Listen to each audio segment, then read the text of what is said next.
Hello, my name is Addie Lester, and I am doing my theater project over the Noh Theater, a traditional Japanese style of theater, and I'm a part of the Purple group, and my section that I'll be covering is the performance.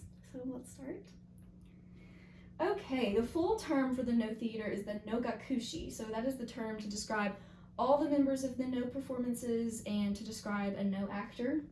The Noh performers were actually all traditionally only male up until the 1940s, so not that long ago. Noh actors are like a group of performers who are narrating a very intricate fictional story. They do not fully enact, but use strong and subtle movements to help tell the story. And they have very extravagant and detailed, colorful costumes and masks that pair with the movements really help to tell the story. So, the first performer that we're going to start with is the Shite. And the Shite is the main character, the protagonist, the hero of the story, also the solo vocalist. So the story is centered around him, around them. They are always masked, and if they wear masks, that means they are some sort of spirit or deity or ghost. So it's usually a spirit. It's a divine being. It can be deceased or still alive. The first act, the Shite, is a physical embodiment of the spirit, and then the second act is when they transform into their ghostly form. So here we have some pictures and examples of what a Shite character looks like. Here's the Japanese spelling and translation, and then the English translation, like I said, protagonist, hero, worker, leading part. So as you can see, they are both masked. They have very intricate headpieces and hairstyles, and their costumes are very layered, lots of silk, lots of embroidery, very, very, very detailed. They look like they're of great importance. The next performer that we have is the Waki, and the Waki is the secondary actor or the supporting lead, and it's always second to the Shite. So it's always a real human character. They do not wear masks because they are representing a real human in the fictional story. So they live in the present time, and they introduce themselves from the very start so that you know who they are. And it gives the Shite a reason to come into the story. It gives them a purpose for, they're the ones that kind of help guide the Waki and kind of help them on their journey. So here are some pictures of the Waki. As you can see, they do not wear masks, and their costumes are much more subtle, wearing muted tones. Theirs is more just traditional cloth. It's not as extravagant as the Shite. They kind of just look like a regular guy. And here's the Japanese spelling and translation, and the Waki means side. So like I said, second to the Shite, secondary character. Next, we have the Tajur, or the Shur. They're the companion role to the Shite or the Waki. So it's common for more than one person to play this role, actually. The Shite or the Waki could have 2 or even 3 companion roles, and they are also masked. They help convey the context of the story and the Shite's purpose and actions. So here you can see, also very extravagant in costume, but they do not have any kind of like headpiece or anything like that. So still very detailed, as you can see. Silk, lots of floral patterns, lots of embroidery, and yeah, that's the Japanese spelling and translation. And the English translation means companion. Next we have the Ai-Kyogen. The Ai-Kyogen refers to one member of the Kyogen group, but the Kyogen is the group of 2 to 3 members that come in during the intermission after the first act, and they perform a comedic piece. So they try to kind of evoke laughter from the audience and kind of give them a little break, but they also tie in what has happened in the first act to what's going to happen to the second act, kind of foreshadowing what's to come. So they kind of provide a little bit of life and energy to the performance, because the performance does require a lot of attention. Since everything is very subtle and very detailed, the audience really has to pay close attention to what's going on so that they can interpret the story. So here are some pictures. There's the Japanese translation spelling. Like I said, it means fiction, distortion. Here they are kind of huddled up and laughing with one another, performing something very comical over here. They do not wear modern clothing. They are still considered a part of the story, even though we're kind of not really exiting out of the fictional world, but kind of, you know, providing a little bit of something lighter, so a different tone of the story. So they are still wearing very interesting clothing, but it's much more like patchwork, you know, looks like common folk clothing, not extravagant like the shite or the companion roles or anything like that. So just like patchwork cloth, yeah, so that's them. Next we have the Hayashi and the Jutai. The Hayashi is the small musical ensemble that's usually made up of 4 different instruments. They provide the music that kind of sets the tone for the story and builds things up or calms things down. You know, music is very important in all performances, especially theatrical.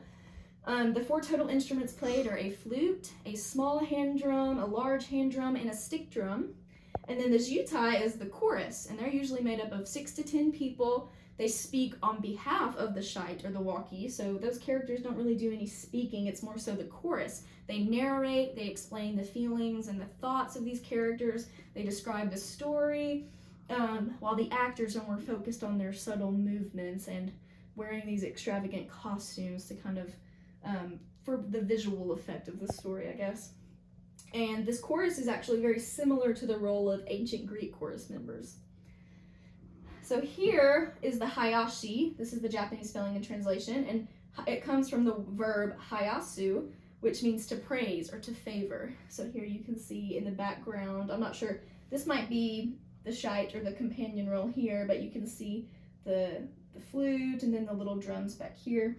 And then over here is the Jutai. This is the Japanese spelling and translation, and it translates to earthly singing or earth singing. And here they are kind of sitting off to the side. There's about 6 of them right here. Okay, so performances over time. So they've relatively stayed generally the same or very similar to the former ancient performances. And how have they done this? They've really made a great importance on keeping and preserving the earlier texts that contain detailed accounts and formulas of proper dance, dialogue, movements. So it's very important to them. Tradition is very important to them. However, you know, there have been some inevitable stylistic changes that have, you know, evolved over time as more modern audiences are coming in to watch, just to make the story a little bit easier to understand. So there's been slight refinements made to dialogue, dance, miming, to more accurately depict the no objectives or to make it easier to understand for modern audiences. So how many performances are there in Noh Theater today? Well, it kind of is actually dependent upon the 5 different schools of Noh Theater. So there are around 200 plays performed in the Noh Theater style today, but the different schools have and continue to kind of make their own individual stylistic changes to their performances because they all involve the same actors and characters and roles and movements and costumes and very similar stories, but they kind of have their own little tweaks here and there. So the 5 different schools are the Kanzi, the Hosho, the Kongo, the Kompero, and the Kita. So very interesting. Breaking the fourth wall, what is this? Do the Noh actors do this? So breaking the fourth wall is when the actor kind of exits the fictional story being portrayed on stage and they address the audience that is not a part of the fictional story, kind of breaking that invisible barrier and breaking into a different world. The Noh performers do not break the fourth wall. They are very dedicated to keeping the story completely fictional, and but they do require audiences to interact in a way that requires them to have their full attention focused on every detail of the story, so that they can use their own imaginations to be entertained and kind of interpret what this means. So it's a very, very elaborate stories told through more simplistic channels that provide you the space to kind of come up what you think is going on or what this means or the message behind it. So some more important elements that we're just going to cover really quickly, aside from the actors, instrumentalists, choruses, are the masks, costumes, subtle movements, and the stage. So the masks are used instead of makeup. So all characters that are portraying a woman, a deity, a ghost, or a supernatural being wear masks. So really anyone that's not a middle-aged man in the story. They all wear masks to represent great beauty or great importance, and most all of them have neutral expressions. So they use light and direction of the way they tilt their heads to kind of alter the look of the mask to look like they're making different expressions. So because a mask cannot move like a human face can, it can't express like we can, so that's what they have to use instead. Next, we have the costumes. Most all are made with dyed silks, you know, and intricate designs and colors and rich textures, aside from the walkie, you know, the regular human character in the story. And it really provides a great visual impact. It's really a sight to see. 2 to 3 costumers actually have to sculpt the costumes around the actors because they're so intricate and layered. I mean, I don't know how well you can see, but very big. It looks like there's a lot of fabric on them. Very, very intricate and detailed. The subtle movements. So gestures in the Noh Theater hold a great, great meaning. It's not realistic, it's all fictional, and so some gestures have really great meaning while others are just for emotional expressions, like this one. So very little movement is almost all of the dramatic tension is built through this movement, so you really have to be watching closely as an audience member. And all Noh movement can be described as interpretive dance, and it's not really the dance you're thinking of, it's just the movements are so fluent and fast and subtle that it almost kind of looks like dance. Here, the samadagwa is a motion that implies weeping. So, you know, this character here is wearing a mask. You cannot see their expression, their real expression. So they kind of hold their hand above their face like they're trying to cover their tears like we do when we're crying or upset. So that's one of the very common gestures.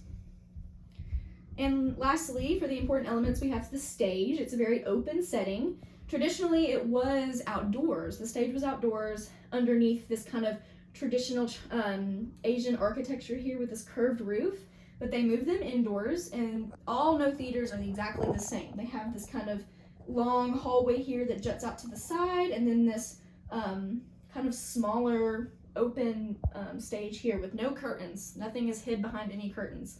So all the instrumentalists, all the chorus, they sit on the stage the whole time. All the props, they stay on stage. The actors can enter and exit through this hallway, but you can still see them.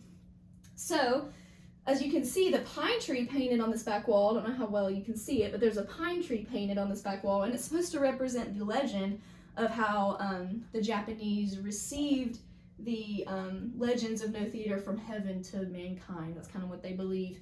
And it now serves as a symbol for longevity and steadfastness of the Noh tradition. Okay, a typical performance. Act 1, we have the instrumentalists, so the hayashi and the chorus, the jutai, they enter onto the stage. Props are placed where they need to be, and the music signaling the play's beginning starts very abruptly. Then the walkie enters on, introduces himself, kind of tells what his journey and purpose is. And then that's when the shite enters on stage with them, gives a legend or a famous event or story to the walkie that's associated with the time they're in, with the situation that the walkie's in, and it reveals its connection to the walkie. And then that's when intermission begins, so those actors exit the stage, and the kyogen, that little group of comedic performers, comes on to begin their piece. After that, we start Act 2. The shite re-enters and is transformed into their ghostly or supernatural form, and the new shite performs a very interpretive dance that tells the climax of the story. Then the dance ends, the shite exits, and the stage concludes. That's the end of the dream world, the fictional story. That is the end of that. Then the walkie, the hayashi, the jutai, all the props are exited off the stage, and then that is when the story is over. So lastly, we have theater conduct. How are audiences supposed to behave? What are the expectations for this type of performance? Silence. Silence is expected. Silence and full attention are expected throughout the entirety of the show. This is not in any way similar to an American musical performance or theatrical performance. They want your full attention at all times. So no clapping, no cheering, no even subtle whispering that's oftentimes accepted in American theater. They want your full attention, full silence, so that way you can interpret it for your own, because they're not using obvious dialogue or anything like that to convey messages to the audience or convey themes to the audience. Like, this is fully up to you to use your imagination. So it's really the intensity and the beauty of it and the subtlety of the movements are really supposed to be individually interpreted and appreciated. So that's why they expect that. And then caps and hats are really frowned upon. They really want to see your face, but no formal attire is required. So thank you for listening to these are my sources. Thank you for listening to my presentation about the performance aspect of the Noh Theater.